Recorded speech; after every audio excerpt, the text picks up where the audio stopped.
ओम शांति। 17 जुलाई 2025 आज की साकार मुरली रंगीन बड़े बड़े अक्षरों में पढ़ें, सुने और मंथन करें। हम प्रतिदिन प्रातः 4 बजे, 6 बजे, शाम को 4 बजे, 8 बजे मुरली मंथन करते हैं। आप भी इस मुरली मंथन में साथी व सहयोगी बन सकते हैं। उसके लिए इसी वीडियो के डिस्क्रिप्शन बॉक्स में लिंक दिए हुए हैं। गूगल मीट का, यूट्यूब लाइव का, दोनों लिंक चारों समय रोजाना के लिए एक ही रहते हैं। आप जिस लिंक में सुविधा हो आप जुड़ सकते हैं। यदि आपको जुड़ने में कोई कठिनाई हो रही है तो आप ये सामने जो वीडियो देख रहे हो इसी के नीचे वाली चलती हुई लाइन में आपको व्हाट्सएप नंबर दिखाई दे रहा है, उस पर मैसेज करके आप लिंक मंगा सकते हैं, प्रश्न पूछ सकते हैं। आपका कोई सुझाव है तो वो भी हम सबके हित में दे सकते हैं। ओम शांति। आज की मुरली का सार। मीठा मीठा बाबा कहते मीठे बच्चे ऊंच बनना है, ऊंच बनना है तो अपना पोता मेल जरूर रोज देखो। अपना पोता मेल रोज देखो कि हमने क्या कमाया क्या गंवाया। तो हमारी कमाई कब होती है और गंवाया कब होता है। पोता मेल में हम कमाई कैसे देखेंगे और खर्चा कैसे देखेंगे, गंवाया कैसे देखेंगे, लाभ और हानि को कैसे देखेंगे, कौन बताएंगे।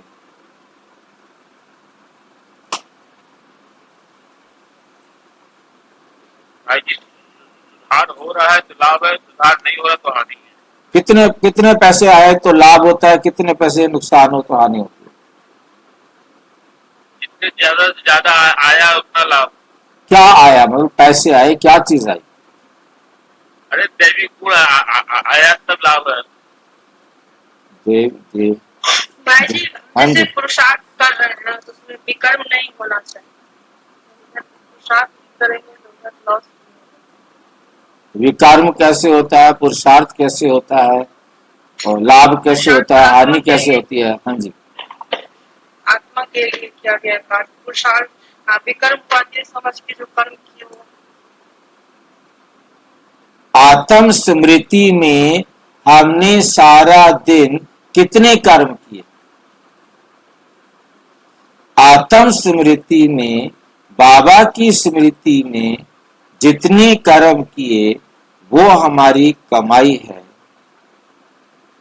आत्म विस्मृति में हमने जितने भी कर्म किए वो हमारा घाटा।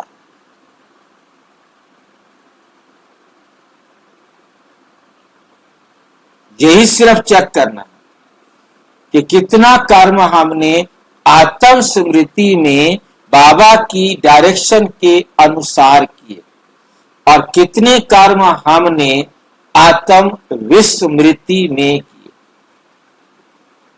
बस 2 लाइनें हमें अपने जीवन में याद रखनी।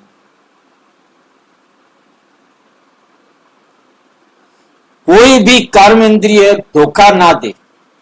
कोई भी कर्म इंद्रिय धोखा कब देती है, जब हम आत्म विस्मृति में कर्म करते। आंखें बहुत धोखाबाज है। आंखें सामने वाले के देह को देख रही हैं, उनके शरीर के अंगों को देख रही है, तो क्यों देख रही है, तो फिर देह अभिमान है, आत्म विस्मृति है। जब उसे आत्म स्मृति है तो उसे ये दिखाई ही नहीं देंगे। ये तो डेड बॉडी है, ये तो शव है, ये तो शव है। आत्मा नहीं है तो कोई भी कितना भी सुंदर शरीर हो, कौन प्यार करेगा उसको।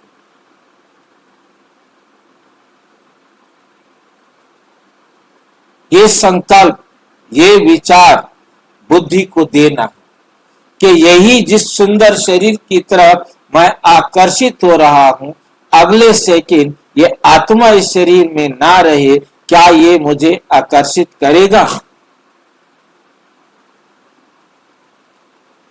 एक फिल्म बनी है पद्मावती, उस कहानी का यदि मैंने, क्योंकि हमने तो उसको पद्मावत पूरा पढ़ा है, उसको पूरा अच्छी तरह से जो जयसी ने लिखा था उसको हमने बहुत अच्छी तरह से, क्योंकि हमारे कोर्स में था और हम पढ़ाया भी बच्चों को, तो मतलब कहने का है कि उसके अंदर भी जो जयसिंह है, जो राजा है, का नाम भूल रहा हूं मैं उसका, जो पद्मावती को रतन सेन और ये वो राजा जो है उसकी शक्ल केवल और केवल शीशे में देखता है और बस, और वहीं पर ही वो अपने गुप्त वेश में सेना को लेके जाता है, गया हुआ होता है, क्योंकि उसने सुना था कि वो बहुत सुंदर है। और उसके बाद उसने वहीं पर ही राजा जो है उनको जब बाहर तक छोड़ने के लिए आता है, उसके राजा को बंदी बना लेता है। अब वो जो है ना उसको आक्रमण कर देता है उस राज्य पर, और लास्ट में जब तक वो पहुंचता है तब तक वो जल चुकी होती है, और वो उस राख को उठा के कहता है, इसके लिए इतना सारा खून बहाया, इतनी सारी जिंदगियां बर्बाद की, इसके लिए मैंने सब किया था क्या? राख ही मिलती है उसको, तब तक वो जल चुकी होती। और मैं उस जगह को भी देख के आया जहां पर पद्मावती सती हुई थी, वहां पर कैसे उनको सती का ना केवल अकेली सती हुई थी, सारी दास दासियां भी जो नहीं भी जलना चाहते थे उनको भी पकड़ पकड़ करके फेंका गया था उसको। कहने का मतलब कि हम किस से प्यार करते हैं, ये बात हमें अपने आप को बहुत अच्छी तरह से समझानी। किसकी तरफ आकर्षित हो रहे हैं? एक मिट्टी की तरफ। ये बात बुद्धि में बैठ जाए, ये बात कितनी देर तक अच्छी तरह अपने आप को हम समझा पाए तो हम विकारों से मुक्त हो सकते, हमारे से कोई भी कर्म नहीं हो सकता। कर्म इंद्रिया धोखा क्यों दे रही हैं? क्योंकि मेरी वृत्ति अभी तक सुधरी नहीं है, मैंने अभी तक अपने संस्कार बाबा की श्रीमत के अनुसार बनाए नहीं।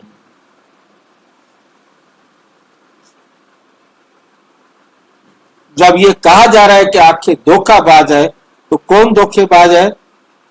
मैं स्वयं धोखेबाज। ये आंखें धोखेबाज नहीं है, मैंने ही अपनी वृत्ति को इतना श्रेष्ठ नहीं बनाया, मैंने अपने संस्कार बाबा की श्रीमत के अनुसार अभी तक नहीं बनाए,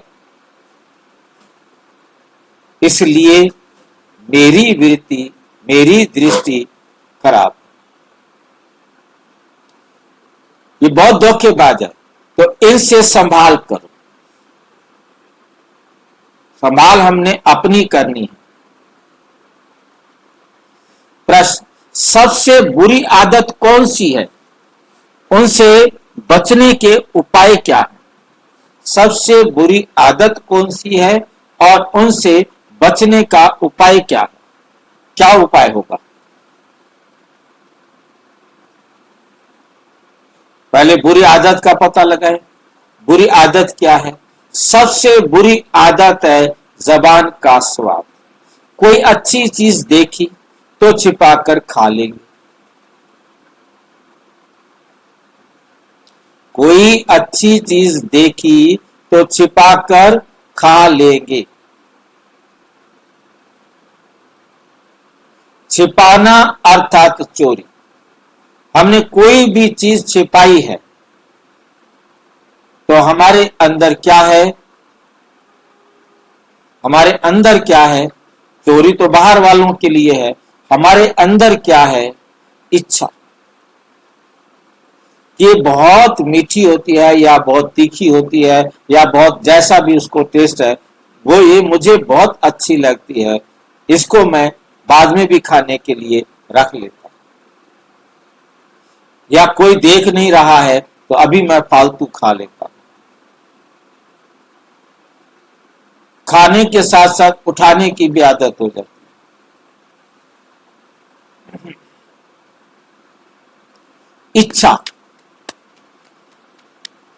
इच्छा जो है वो हमें सबसे बड़ा दुख देती है। भाई जी कहते हैं ना, कक का चोट लगता। हाँ, तो चोरी तो चोरी है, चाहे कक की चोरी, थोड़ी सी चोरी करो या ज्यादा चोरी करो, चोरी का संस्कार तो है ना। मतलब ये तो है नहीं कि उसके अंदर अभी तक उसने अपना चोरी ना करने वाला संस्कार ठीक नहीं बनाया। यदि उसका चोरी ना करने वाला संस्कार बना होता तो वो चोरी नहीं करेगा। संस्कार है तो वो चोरी करेगा। हमारी इच्छा होती है ना, वो अच्छा नहीं बनने देती। हाँ जी, इच्छा अच्छा नहीं बनने देती, इसलिए कहते हैं इच्छा मात्र अधिकम। हाँ, इच्छा अच्छा नहीं बनने देती, क्योंकि इच्छा कोई काम विकार कहा जाता है और काम विकार के लिए ही चोरी करनी पड़ती है, छुपना पड़ता है। बाकी विकार जो है उनमें छुपना नहीं पड़ता। सिर्फ एक इच्छा जो है, ये इच्छा ही जो है ना हमारी चोरी कराती है, छिपाती है। ये विकार छिप कर चोरी से ही होता है। चोरी रूपी माया भी भूतों को नाक कान से पकड़, इसमें अहंकार बहुत जल्दी आता है और कान के कच्चे होते हैं, बहुत जल्दी जो है ना गंदी बातों को सुनकर अपने जीवन में धारण करते हैं और माया गंदी बातें ही आकर देती है, अच्छी बात तो माया बता भी नहीं सकती। तो माया कहां से पकड़ती है? नाक से और कान से। कान से ऐसा गंध भरेगी बस फिर वो कुछ भी सही निर्णय कर नहीं सके। इससे बचने का साधन, जब भी कहां बुद्धि जाए तो खुद ही खुद को सजा दो। जब भी बुद्धि कहीं जाती है तो खुद से बात करो, खुद को अच्छी तरह समझाओ और दृढ़ता से, ताकि वो समझ जाए। बुरी आदतों को निकालने के लिए अपने आप को खूब फटकार लगाओ। यही फटकार लगानी होती है। किसके लिए? कितना बढ़िया खाना खा लीजिए, कितने बड़े बड़े तले हुए सामान खा लीजिए, वो बीमार कर देंगे। और आपने सिंपल खाना खाया है, जितना जरूरत था उतना खाया है, तो आप बीमार नहीं रहेंगे। कहा गया है खाके मरे हैं, बिन खाए कोई नहीं मरा। कम खाने से कोई नहीं मरा, ज्यादा खाने से मरे।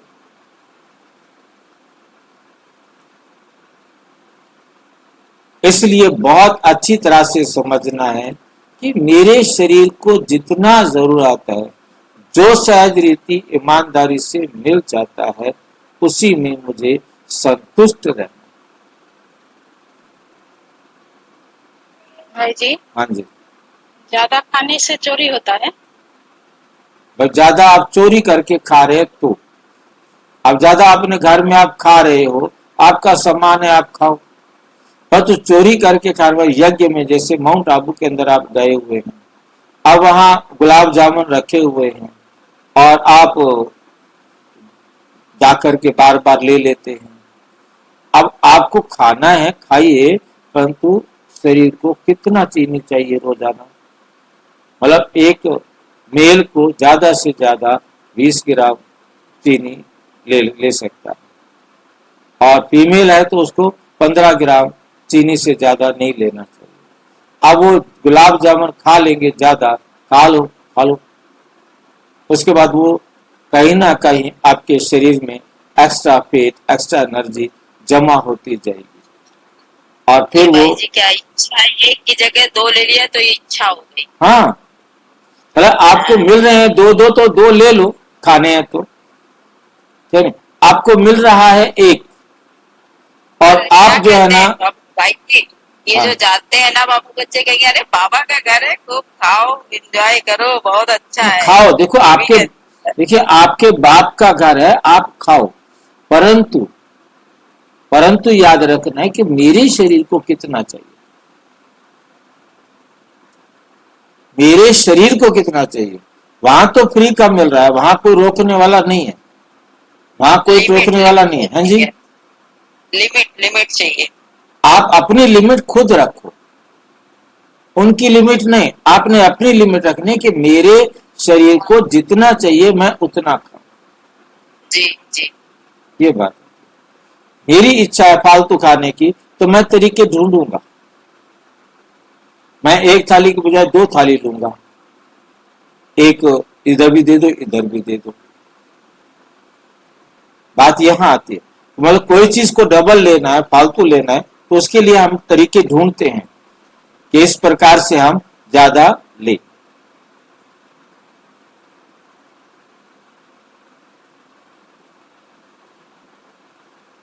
दो चीज पसंद है, वो 2 कटोरियां ले ली, एक कटोरी में लेके आ गए, फिर जाके दूसरी कटोरी में भी लेके आ गए। हाँ जी।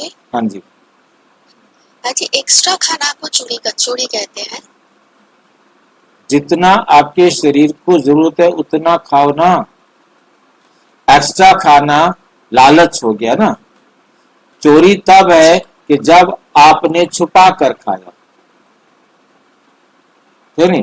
चोरी तब है, अब क्या है कि कोई भी नहीं है आपके घर में, और घर में आपके वहां पर आपके परिवार में प्याज लहसुन वाली सब्जी खाते हैं, वो रखी हुई है, और आपने देखा ना परिवार वाले हैं, कोई भी नहीं है, किसी को पता भी नहीं चलेगा, आज मैं खा ही लेती हूँ, क्योंकि अंदर में तो इच्छा है, पर तो सबके सामने नहीं खाना है।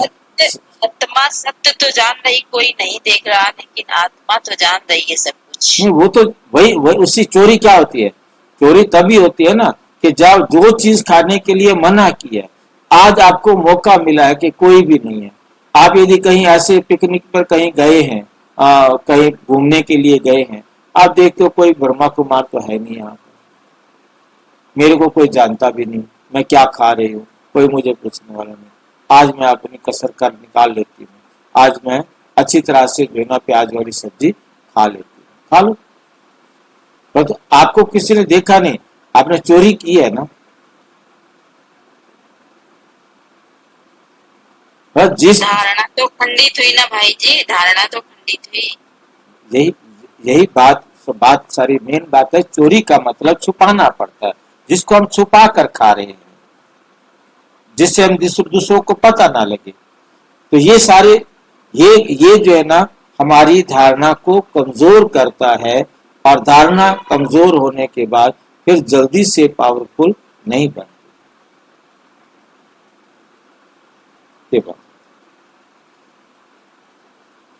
इसी को इच्छा मीन्स काम विकार, काम विकार के लिए भी यही होता है, कौन देख रहा है, किसी को पता थोड़ा ही है, किसी को पता तो लगेगा ही नहीं ना। ये कोई गुस्सा है वो तो सबके सामने पता लग जाता है, बाबा कहते क्रोधी तो सबके सामने पता लग जाता है, पर तो काम विकार वाला, इच्छा वाला, वो तो किसी को पता नहीं लगेगा ना। तो इसलिए चोरी है, इच्छा जो है वो हमें चोर बनाती है, चोरी करने के लिए मजबूर करती है, जिसको छुपाना पड़ता है।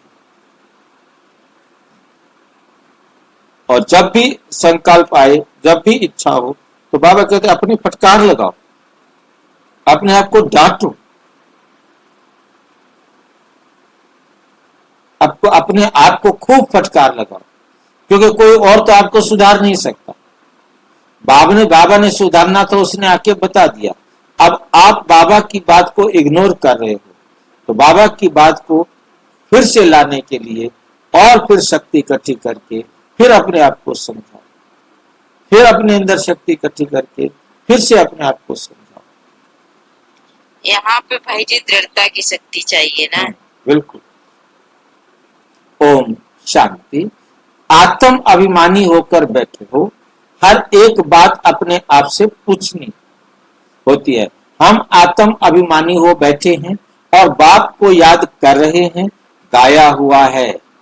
गाया हुआ भी है, शिव शक्ति पांडव सेना। ये शिव बाबा की सेना बैठी है ना, उस जिस्मानी सेना में सिर्फ जवान होते हैं, बूढ़े व बच्चे आदि नहीं। इस सेना में तो बूढ़े बच्चे जवान आदि सब बैठे हैं। यह है माया पर जीत पाने के लिए सेना। हर एक को माया पर जीत पाकर बाप से बेहद का वर्षा लेना है। बच्चे जानते हैं माया बड़ी प्रबल है। कर्म इंद्रियां ही सबसे जास्ती धोखा देती है। चार्ट में ये भी लिखो कि आज कौन सी कर्म इंद्रिय ने धोखा दिया। आज फलानी को देखा तो दिल हुई, उनको हाथ लगाएं, ये करें। आंखें बहुत नुकसान करती हैं। हर एक कर्म इंद्रिय देखो कौन सी कर्म इंद्रिय बहुत नुकसान करती। सूरदास का भी इस पर मिसाल देते हैं, अपनी जांच रखनी चाहिए। आंखें बहुत धोखा देने वाली। अच्छे बच्चों को भी माया धोखा दे देती है। बहुत सर्विस अच्छी करते हैं परंतु आंखें धोखा देती हैं।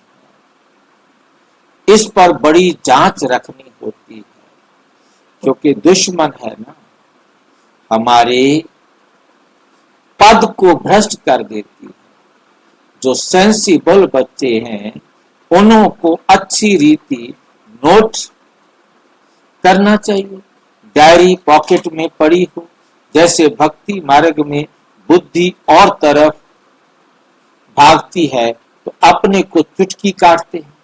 भक्ति में यदि बुद्धि इधर उधर जाती है तो अपने को चुटकी काटते हैं। क्यों उधर सोच रहा है, चलो बाबा को, अपने भगवान को याद करो। तुमको भी सजा देनी चाहिए, बड़ी खबरदारी रखनी चाहिए। बाबा कहते थे थप्पड़ चमाट मारते थे हम कि मेरा ध्यान क्यों इधर उधर चला गया। अपने को चमाट खुद मारनी है। चुटकी काटना, चमाट मारना, ये युक्तियां हैं कि हमारा ध्यान क्यों गया। कर्म इंद्रियां धोखा तो नहीं देती। किनारा कर लेना चाहिए। मैंने कईयों को देखा है, वो अपने आप को थप्पड़ मार देते हैं। क्यों मेरे को ऐसा विचार आया, क्यों मुझे ऐसा कर्म किया। अपनी गलती को पकड़कर अपने आप को चमाट मारते। स्त्री पुरुष का ही बहुत हंगामा है। देखने से काम विकार की दृष्टि जाती, इसलिए सन्यासी लोग आंखें बंद करके बैठते। कोई सन्यासी तो स्त्री को पीठ देकर बैठते। उन सन्यासियों आदि को क्या कहें, क्या मिलता है। करके 10-20 लाख करोड़ इकट्ठा करेंगे, मर गए तो खलास। फिर दूसरे जन्म में इकट्ठा करना पड़े। तुम बच्चों को तो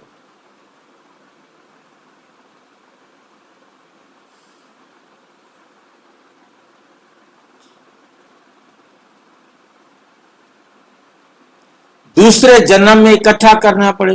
तुम बच्चों को तो जो कुछ मिलता है वे अविनाशी वर्षा हो जाता है। यहाँ धन की लालच होती है नहीं, होती है नहीं, होती ही नहीं। यहाँ तो धन की लालच, वहां धन की लालच होती नहीं। सत्य ऐसी कोई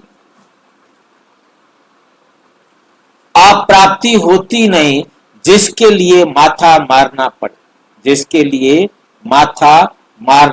पड़े। कलयुग अंत और सतयुग की आदि, कलयुग का अंत और सतयुग की आदि में रात दिन का फर्क है। वहां तो अपार सुख होता है।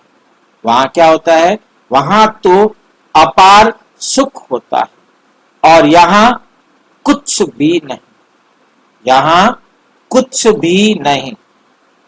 बाबा हमेशा कहते हैं संगम अक्षर के साथ पुरुषोत्तम अक्षर जरूर लिखो। साफ साफ साफ साफ अक्षर बोलने चाहिए।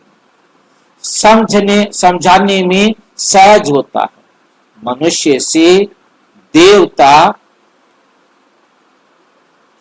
की एक करत न लागी बात, तो जरूर संगम पर ही आएगा ना। देवता बनाने नरकवासी को स्वर्गवासी बनाने मनुष्य तो घोर अंधियारे में। स्वर्ग क्या होता है पता ही नहीं, और धर्म वाले तो स्वर्ग को देख भी नहीं सकते। इसलिए बाबा कहते हैं तुम्हारा धर्म बहुत सुख देने वाला है। उनको कहते ही हैं हैवन, परंतु ये थोड़े ही समझते हैं कि हम भी हेवन में जा सकते हैं। किसको भी पता नहीं, किसको भी पता नहीं।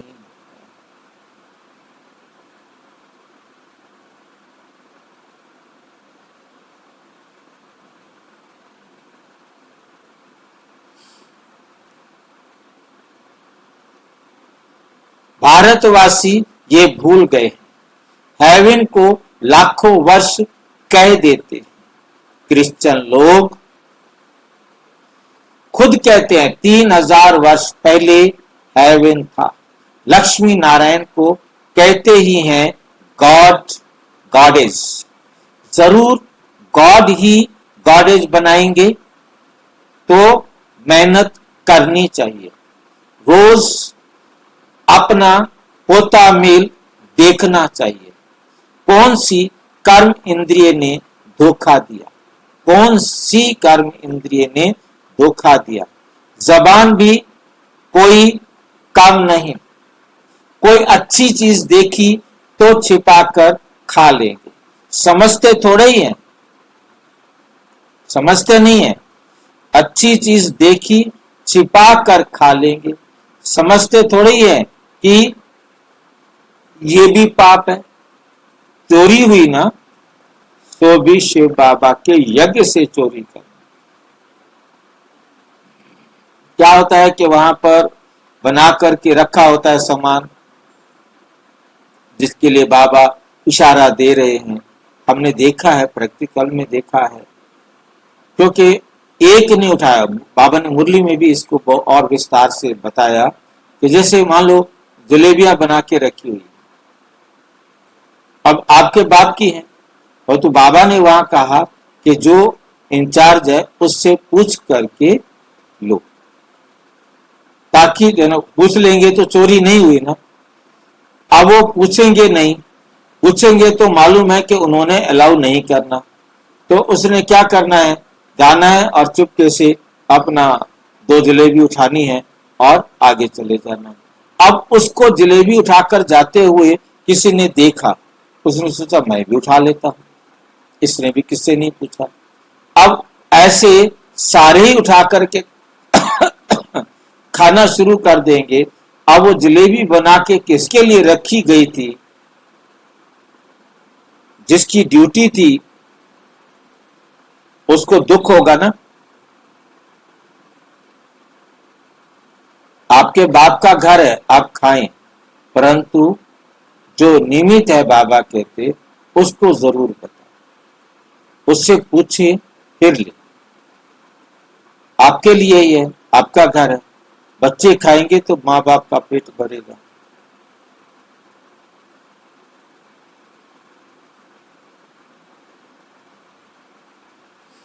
ठीक है, तो किसी भी प्रकार से हमें चोरी नहीं करनी।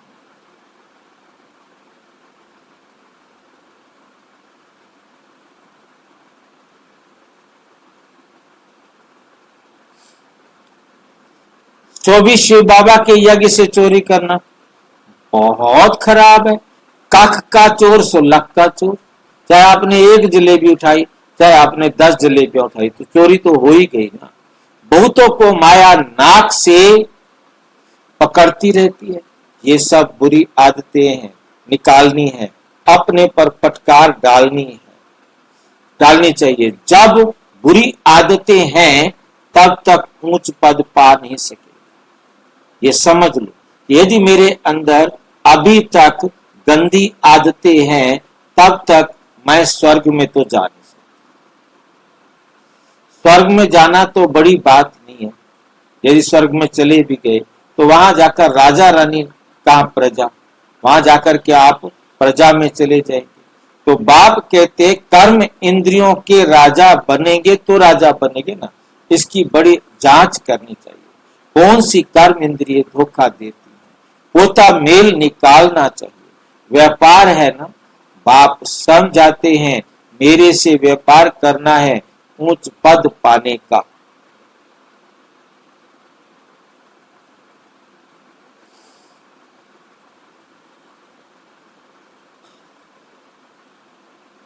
तो मेरी श्रीमत पर चलो, बाप डायरेक्शन देंगे, इसमें माया विघ्न डालेगी।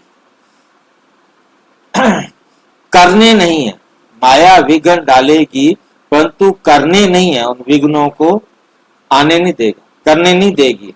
बाप कहते हैं ये भूलो मत, गफलत करने से फिर बहुत पछताएंगे, कभी ऊंच पद नहीं पाएंगे।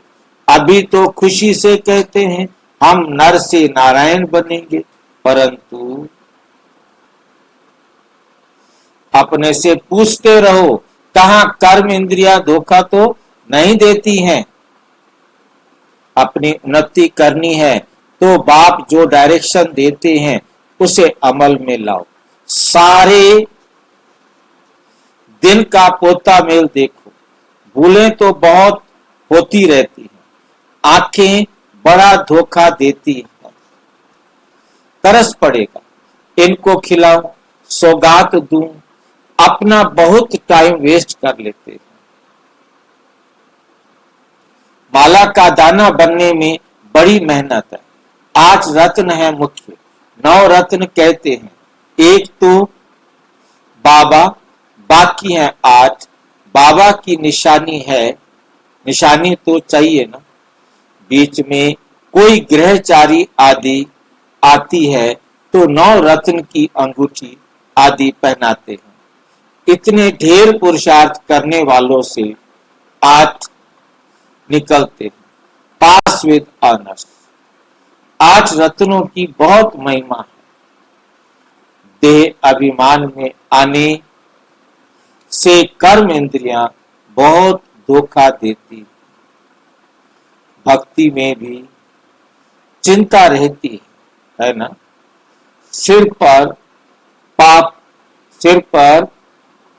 बहुत है, दान पुण्य करें तो पाप मिट जाए।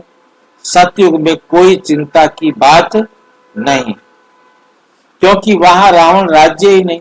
वहां भी ऐसी बातें हों फिर तो नरक और स्वर्ग में कुछ फर्क ही ना रहे। तुमको इतना ऊंच पद पाने के लिए भगवान बैठ पढ़ाते हैं। कौन पढ़ाते हैं? भगवान बैठ पढ़ाते हैं। बाबा याद नहीं पड़ता। अच्छा पढ़ाने वाला टीचर तो याद पड़े, जो अच्छा पढ़ाने वाला टीचर होता है वो तो याद पड़े। अच्छा भला यह याद करो कि हमारा एक ही बाबा सतगुरु है। मनुष्यों ने आश्री मत पर मनुष्यों ने आश्री मत पर बाप का कितना तिरस्कार किया। आश्री मत पर बाप का कितना तिरस्कार किया है। बाप अब सब पर उपकार करते हैं। तुम बच्चों को भी उपकार करना चाहिए, किसी पर भी अपकार नहीं, किसी पर भी अपकार नहीं, कुदृष्टि भी नहीं, अपना ही नुकसान करते हैं। वे वाइब्रेशन फिर दूसरों पर भी असर करता है।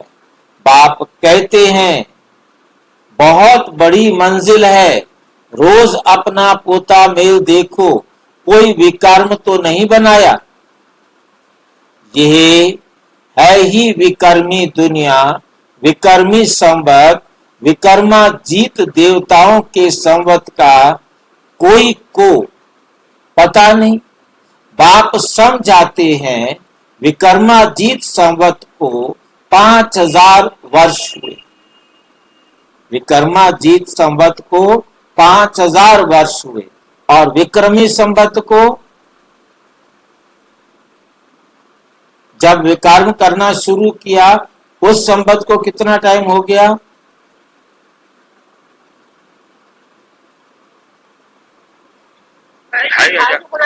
2500 वर्ष।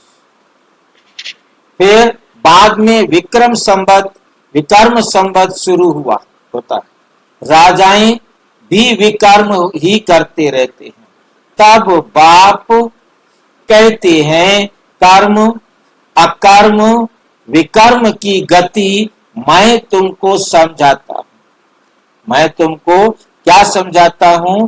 कर्म अकर्म और विकर्म की गति तुमको समझाता हूं। रावण राज्य में तुम्हारे कर्म विकर्म बन जाते हैं और सतयुग में कर्म अकर्म होते हैं। विकर्म बनता नहीं। वहां सतयुग में कोई विकर्म नहीं बनता, वहां विकार का नाम ही नहीं है। ये ज्ञान का तीसरा नेत्र अभी तुमको मिला है। ये ज्ञान का तीसरा नेत्र अभी तुमको मिला है। अभी तुम बच्चे बाप के द्वारा त्रिनेत्री त्रिकालदर्शी बने हो। मनुष्य कोई बना ना सके, मनुष्य कोई बना ना सके। तुमको बनाने वाला है बाप। पहले पहले जब आस्तिक हो तब त्रिनेत्री त्रिकालदर्शी बने। सारा ड्रामा का राज बुद्धि में है। मूल वतन सूक्ष्म वतन 84 का चक्र सब बुद्धि में है।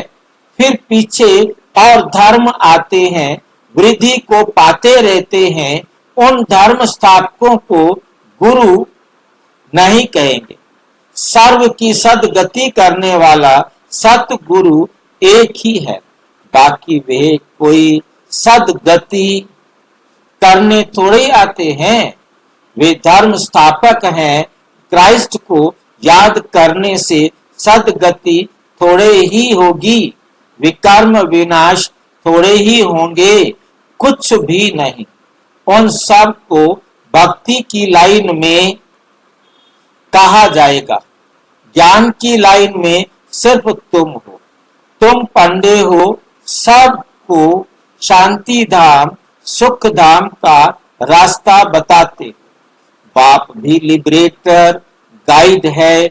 उस बाप को याद करने से ही विकर्म विनाश होंगे। उस बाप को याद करने से ही विकर्म विनाश होंगे। अभी तुम बच्चे अपने विकर्म विनाश करने का पुरुषार्थ कर रहे हो, तो तुम्हें ध्यान रखना है कि एक तरफ पुरुषार्थ और दूसरी तरफ विकर्म ना होता रहे। ये नहीं कि एक तरफ तो हम पुरुषार्थ करते रहें, अपने आप को सुधारने पर लगे रहें और दूसरी तरफ विकर्म भी करते रहें। पुरुषार्थ के साथ साथ विकर्म भी किया तो 100 गुना हो जाएगा। जितना हो सके उतना विकर्म ना करें, नहीं तो एडिशन भी होगी, नाम भी बदनाम करेंगे। जबकि जानते हो भगवान हमको पढ़ाते हैं तो फिर कोई विकर्म नहीं करना चाहिए। छोटी चोरी या बड़ी चोरी पाप तो हो ही जाता है ना। ये आंखें बड़ा धोखा देती हैं। बाप बच्चों की चलन से समझ जाते हैं। कभी ख्याल भी ना आए कि ये हमारी स्त्री है, हम ब्रह्मा कुमार ब्रह्मा कुमारी हैं, शिव बाबा के पोत्रे हैं, हमने शिव बाबा से प्रतिज्ञा की है, राखी बांधी है, फिर आंखें क्यों धोखा देती हैं? याद के बल से कोई भी कर्म इंद्रियों के धोखे से छूट सकते हैं। याद के बल से जितना जितना बाबा की श्रीमत पर चलने के अनुभवी होते जाएंगे तो आप इन कर्म इंद्रियों के धोखे से छूट सकेंगे। बड़ी मेहनत चाहिए। बाप के डायरेक्शन पर अमल कर चार्ट लिखो। स्त्री पुरुष भी आपस में यही बातें करो। हम तो बाबा से पूरा वर्षा लेंगे, टीचर से पूरा पढ़ेंगे। ऐसा टीचर फिर कल्प में दोबारा कभी नहीं मिलता जो बेहद की नॉलेज दे। लक्ष्मी नारायण ही नहीं जानते तो उनके पिछाड़ी आने वाले कैसे जान सकते हैं? बाप कहते हैं यह सृष्टि के आदि मध्य अंत का ज्ञान सिर्फ तुम जानते हो संगम पर। बाबा बहुत समझाते हैं, ये करो ऐसे करो, फिर यहां से उठे तो खलास। ये नहीं समझते कि शिव बाबा हमको कहते हैं, हमेशा समझो शिव बाबा कहते हैं। इनका फोटो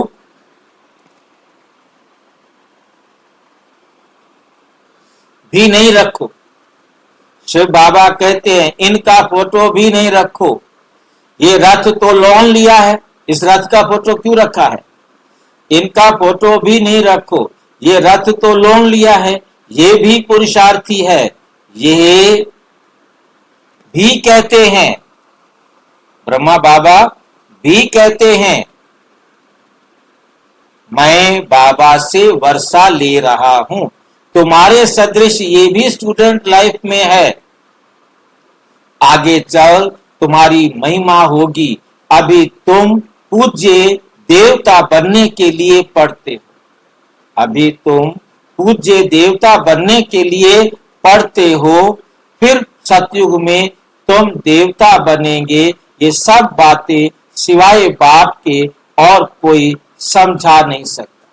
बाप के सिवाय और कोई ये बातें समझा नहीं सकता। तकदीर में नहीं है तो संशय उठता है, शिव बाबा कैसे आकर पढ़ाएंगे? शिव बाबा, उनको डाउट आ जाता है, शिव बाबा भगवान वेला बैठा है तुम्हें पढ़ाने के लिए, बस और कोई नहीं मिला था। ब्रह्मा कुमारियां मिली थी पढ़ाने के लिए। हम इतने बड़े बड़े पंडित, हमें पढ़ाने नहीं आए, तुम्हें पढ़ाने आ गए, बड़े आए। ऐसे पढ़ाने आ जाता है भगवान क्या? संशय उठता है बस। शिव बाबा कैसे आकर पढ़ाएंगे? मैं नहीं मानता।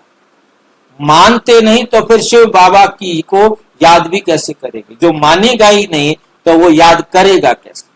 वे कर्म विनाश हो नहीं सकेंगे। ये सारी नंबरवार राजधानी स्थापन हो रही है। नंबरवार ये राजधानी स्थापन हो रही है। दास दासियां भी तो चाहिए ना? भाई जी, हाँ जी, जिन्होंने मानेंगे नहीं उसके लिए क्या करना है? क्या कहा? जो बाबा पढ़ा रहा है ये नहीं मानेंगे तो क्या करना चाहिए? नहीं मानते तो नहीं मानते, हमने क्या करना है? हम अपने जिम्मेवार है, हम दूसरे के जिम्मेवार नहीं है। मैं अपने आप, मेरे हाथ में मैं हूं, मैं अपने को बदल सकता हूं, मैं अपने आप को सुधार सकता हूं। मैं किसी और को सुधारने का ठेकेदार नहीं हूं। ये ठेकेदार शिव बाबा है। शिव बाबा जाने, शिव बाबा का बच्चा जाने, मेरा क्या मतलब?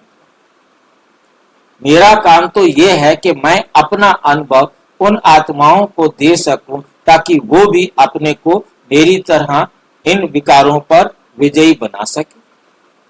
अब मानना या ना मानना वो उन आत्माओं का पार्ट है ना। वो आत्मा मानेगी जिसने परिवर्तन करना होगा, जिसने परिवर्तन नहीं करना वो मानेगी नहीं। इसमें ये नहीं सोचना कि मैंने देखा, इतनों को पढ़ाया, इतनों को मैंने पवित्र बना दिया। तू कौन होता है पवित्र बनाने वाला? वो दीदी कौन होती है उनको पवित्र बनाने वाली? ड्रामा में उनका पार्ट था, वो बनी। आप निमित्त बाबा का संदेश देने के थे, आपने उनको संदेश दिया और उन्होंने अपना पार्ट बना लिया, खत्म बात। अब आपका इसमें क्या रोल है? आप निमित्त हैं, आप ड्रामा में पार्ट है आपका, आपने उनको देना है। बाबा ने खुद कहा ना कि मेरा भी क्या है, पार्ट है, मेरा फर्ज है कि मैं तुम्हें पढ़ाऊं। इसमें मेरी महिमा गाने की कोई जरूरत नहीं है, मेरी ड्यूटी है, मैं हर 5000 साल बाद एक्यूरेट टाइम पर आकर पढ़ाता हूं। अब इसमें मेरी महिमा गाओगे, मैंने कोई खुश होना है? मेरी निंदा करो तो मुझे कोई दुख नहीं, मेरी कोई खुशी के गीत गाओ तो मेरे को कोई खुशी नहीं। अब ऐसे बाबा की कोई प्रशंसा करने की जरूरत है? दिल से निकलेगा, ऑटोमेटिक निकलेगा, उसके दिल से निकलेगा जिसने पाया हो, वो थैंक यू दिल से करेगा। बाकी थैंक यू बोलने की बाबा कहते जरूरत नहीं। राजाओं को दासियां भी देश में मिलती है, यहां ही इतनी दासियां रखते हैं तो सतयुग में कितनी होंगी? ऐसा थोड़ा ही ढीला पुरुषार्थ करना चाहिए जो दास दासी जाकर बनो। बाबा से पूछ सकते हो, बाबा अभी मर जाए तो क्या पद मिलेगा? बाबा झट बता देंगे, अपना पोता मेल आपे ही देखो। अंत में नंबरवार पुरुष कर्मातीत अवस्था हो जानी है। यही है सच्ची कमाई। उस कमाई में रात दिन का फर्क। उस दुनिया की कमाई में कितना बिजी रहते हैं। सट्टे वाले जो होते हैं वो एक हाथ से खाना खाते हैं और दूसरे हाथ से फोन पर कारोबार चलाते रहते हैं। आप बताओ ऐसे आदमी ज्ञान में चल सकेंगे? कहते हमको फुर्सत कहाँ है? अरे सच्ची राजाई मिलती है, बाप को सिर्फ याद करो तो विकर्म विनाश होंगे। अष्ट देवता आदि को भी याद करते हैं ना, उनकी याद से कुछ भी मिलता नहीं। बाबा बार बार हर एक बात पर समझाते, बाबा बार बार हर एक बात पर समझाते रहते हैं, जो फिर ऐसे कोई ना कहे कि फलानी बात पर समझाया नहीं। तुम बच्चों को पैगाम भी सबको देना है। एरोप्लेन से पर्चे गिराने लिए कोशिश करनी चाहिए। इसमें लिखो, उसमें लिखो, शिव बाबा ऐसे कहते हैं। ब्रह्मा भी शिव बाबा का बच्चा है। प्रजापिता है तो वो भी बाप, ये भी बाप। शिव बाबा कहने से भी बहुत बच्चों को प्रेम के आंसू आ जाते हैं। कभी देखा भी नहीं है, लिखते हैं बाबा कब आकर मिलेंगे, कब आकर आपसे मिलेंगे। बाबा इस बंधन से छुड़ाओ। बहुतों को बाबा फिर प्रिंस का भी साक्षात्कार होता है। आगे चल बहुतों को साक्षात्कार होंगे, फिर भी पुरुषार्थ तो करना चाहिए, फिर भी पुरुषार्थ तो करना चाहिए। मनुष्य को मरने समय भी कहते हैं भगवान को याद करो। तुम भी देखेंगे पिछाड़ी में खूब पुरुषार्थ करेंगे, याद करने लगेंगे। बाप राय देते हैं, बच्चे जो समय मिले उसमें पुरुषार्थ कर मेकअप कर लो। बाप की याद में रहे विकर्म विनाश करो। तो पीछे आते भी आगे जा सकते हो। जैसे ट्रेन लेट होती है तो मेकअप कर लेते हैं, आगे तेज चला करके उस कमी को पूरा कर लेते हैं। तुमको भी यहां समय मिलता है तो मेकअप कर लो, यहां आकर कमाई करने लग जाओ। बाबा राय भी देते हैं, ऐसे ऐसे करो, अपना कल्याण करो, बाप की श्रीमत पर चलो, एरोप्लेन से पर्चे गिराओ, जो मनुष्य समझे ये तो बरोबर ठीक है।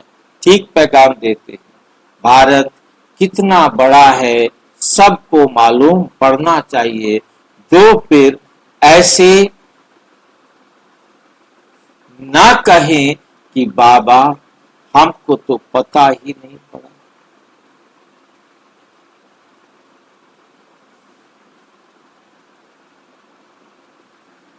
बाबा ना कहें कि बाबा हमको पता ही नहीं पड़ा। ऐसे कोई भी आत्मा अंत समय बाबा से कंप्लेन ना करे। अच्छा,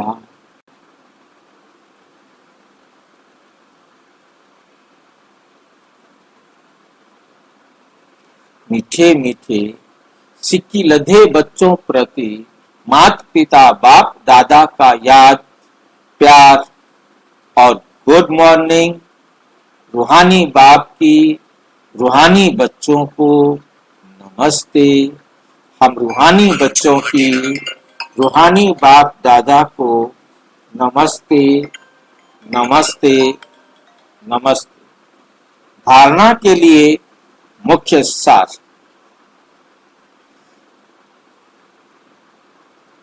सेंसिबल बन अपनी जांच करनी है कि आंखें धोखा तो नहीं देती हैं। कोई भी कर्म इंद्रिय के वश हो उल्टा कर्म नहीं करना है। याद के बल से विकर्म इंद्रियों से के धोखे से छूटना है। इस सच्ची कमाई के लिए समय निकालना है। पीछे आते भी पुरुषार्थ से मेकअप कर लेना है। ये विकर्म विनाश करने का समय है, इसलिए कोई भी विकर्म नहीं करना है। वरदान। बालक सो मालिक के पाठ द्वारा निरहंकारी और निराकारी था। क्या बनना है हमको? निरहंकारी बनना है और निराकारी बनना।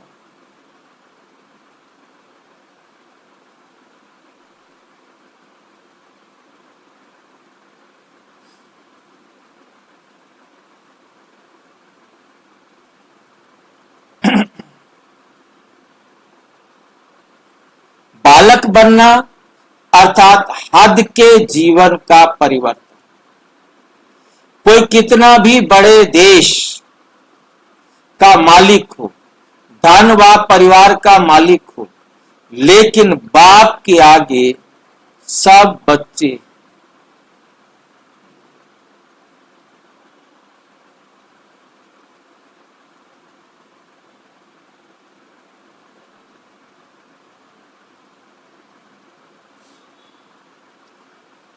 धन व परिवार का मालिक हो, लेकिन बाप के आगे सब बालक। तुम ब्राह्मण बच्चे भी बालक बनते हो तो बेफिक्र बादशाह और भविष्य में विश्व के मालिक बन जाते हो। बेफिक्र बादशाह बनते हो, फिर विश्व के मैं मालिक बनते हो। बालक सो मालिक हूं। ये स्मृति सदा निरहंकारी निराकारी स्थिति का अनुभव कराती।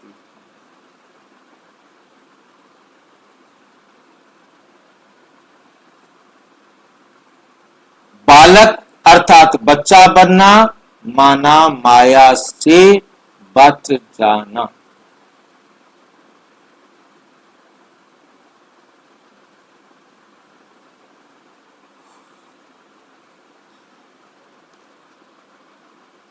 स्लोगन। प्रसन्नता ही ब्राह्मण जीवन की पर्सनैलिटी है, तो सदा प्रसन्नचित रहो, तो सदा प्रसन्नचित रहो। अव्यक्त इशारे संकल्प की शक्ति जमा कर श्रेष्ठ सेवा के निमित्त बनो।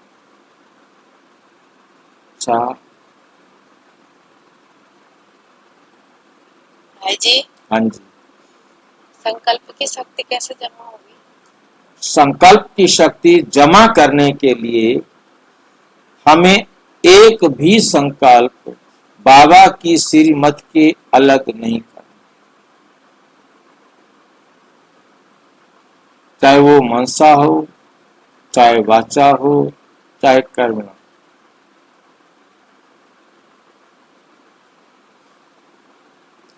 इस प्रकार से जब हम सारे समर्थ संकल्प करेंगे तो हमारे सारे संकल्प शुद्ध होते जाएंगे। अब क्या होता है कि आसुरी संस्कार भी हमारे साथ होते हैं।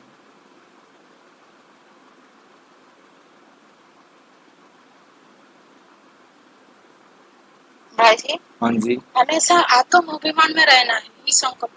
हाँ, आत्मा समझेंगे तभी हमारे संकल्प शुद्ध होंगे। जो कार्य आज के अनेक पदमपति नहीं कर सकते, वे आपका एक संकल्प आत्मा को पदमपति बना सकता है। इसलिए संकल्प की शक्ति श्रेष्ठ शक्ति।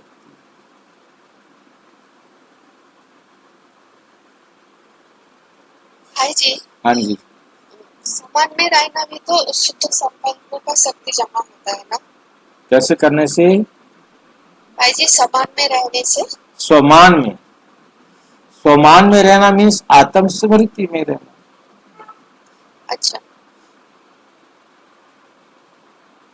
इसलिए श्रेष्ठ संकल्पों की शक्ति जमा करो। श्रेष्ठ संकल्पों की शक्ति को ऐसा स्वच्छ बनाओ जो जरा भी व्यर्थ की अस्वच्छता भी ना हो। तब तो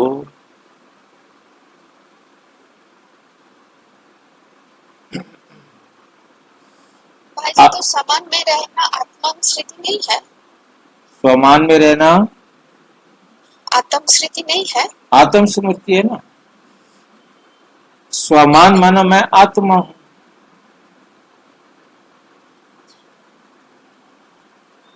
तो उसमें भी क्या श्रेष्ठ संकल्प शक्ति जमा होता है?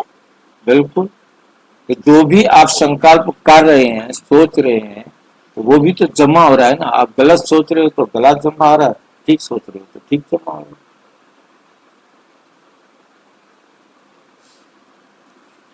भाई जी, हाँ जी, बाबा का श्रीमत की आत्म अभिमान है ना? हाँ, श्रीमत पर चल ही वो सकता है जो आत्म अभिमानी होगा, आत्म संयमी होगा।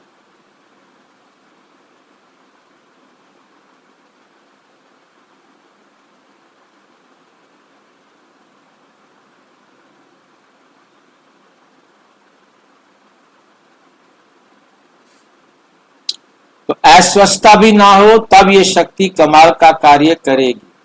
अच्छा, ओम शांति।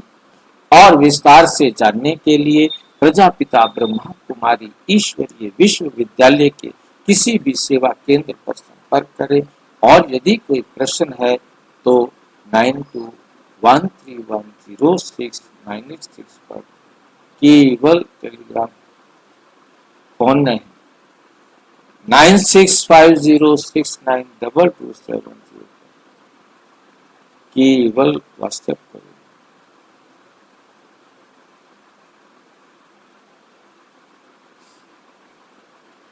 ओम